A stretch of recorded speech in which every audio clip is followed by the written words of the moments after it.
بے شک صدقہ ہر بلا کو ٹالتا ہے۔ آپ سرکار نے فرمایا کہ صدقہ دینے سے اگر تمہارا مال کم ہو جائے تو روزے محشر مجھ سے لے لینا۔ اگر اس ٹاپک کی بات کریں تو ویڈیو کافی لمبی ہو جائے گی۔ بہرحال ہم آج کی ویڈیو اور اس کی سچی مثال آپ کے ساتھ شیئر کرتے ہیں اور ویڈیو کا آغاز کرتے ہیں۔ ویڈیو کا آغاز کرنے سے پہلے تمام نئے آنے والے دوستوں سے گزارش ہے کہ ہمارے چینل کو سبسکرائب کر لیجئے۔ مصر میں ایک امیر بزنس مین تھا۔ اس کی عمر 40 سال کے لگ بھگ تھی۔ ایک دن اس کو دل میں تکلیف کا احساس ہوا اور جب اس نے قاہرہ کے سب سے بڑے ہسپتال میں اپنا علاج کرایا تو انہوں نے معذرت کرتے ہوئے اسے یورپ جانے کا مشورہ دیا۔ یورپ میں تمام ٹیسٹ مکمل کرنے کے بعد وہاں کے ڈاکٹروں نے اسے بتایا کہ تم صرف چند دن کے مہمان ہو کیونکہ تمہارا دل کام کرنا چھوڑ رہا ہے۔ وہ شخص بائی پاس کروا کر مصر واپس آ گیا اور اپنی زندگی کے باقی دن گن گن کے گزارنے لگا۔ ایک دن وہ ایک دکان سے گوشت خرید رہا تھا جب اس نے دیکھا ایک عورت کسائی کے پھینکے ہوئے چربی کے ٹکڑوں کو جمع کر رہی ہے۔ اس شخص نے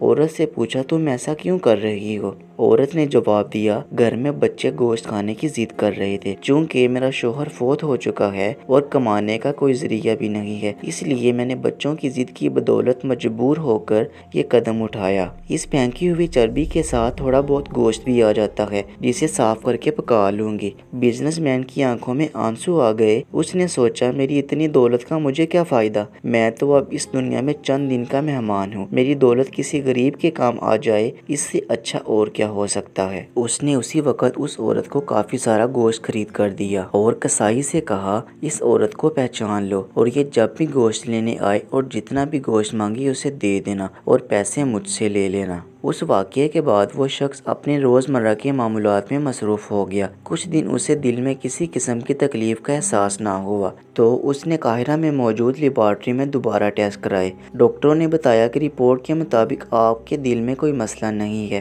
لیکن تسلی کے لیے آپ دوبارہ یورپ میں چیک اپ کروائیں۔ وہ شخص دوبارہ یورپ گیا اور وہاں ٹیسٹ کروائے۔ رپورٹس کے مطابق اس کے دل میں کوئی خرابی سرے سے موجود ہی نہیں تھی۔ ڈاکٹرز حیران رہ گئے اور اس سے پوچھا کہ آپ نے ایسا کیا کھایا جس کی وجہ سے آپ کی بیماری جڑ سے ختم ہو گئی؟ اسے وہ گوشت والی بیوہ یاد آ گئی اور اس نے مسکرا کر کہا علاج وہاں سے ہوا ہے جس پر تم یقین نہیں رکھتے۔ محترم ناظرین، بے شک میرے نبی صلی اللہ علیہ وآلہ وسلم نے سچ کہا تھا کہ صدقہ ہر بلا کو ٹالتا ہے۔ اللہ تعالی ہم سب کے حال پر رحم کرے اور ہمیں اس پر عمل کرنے کی توفیق عطا فرمائے، آمین۔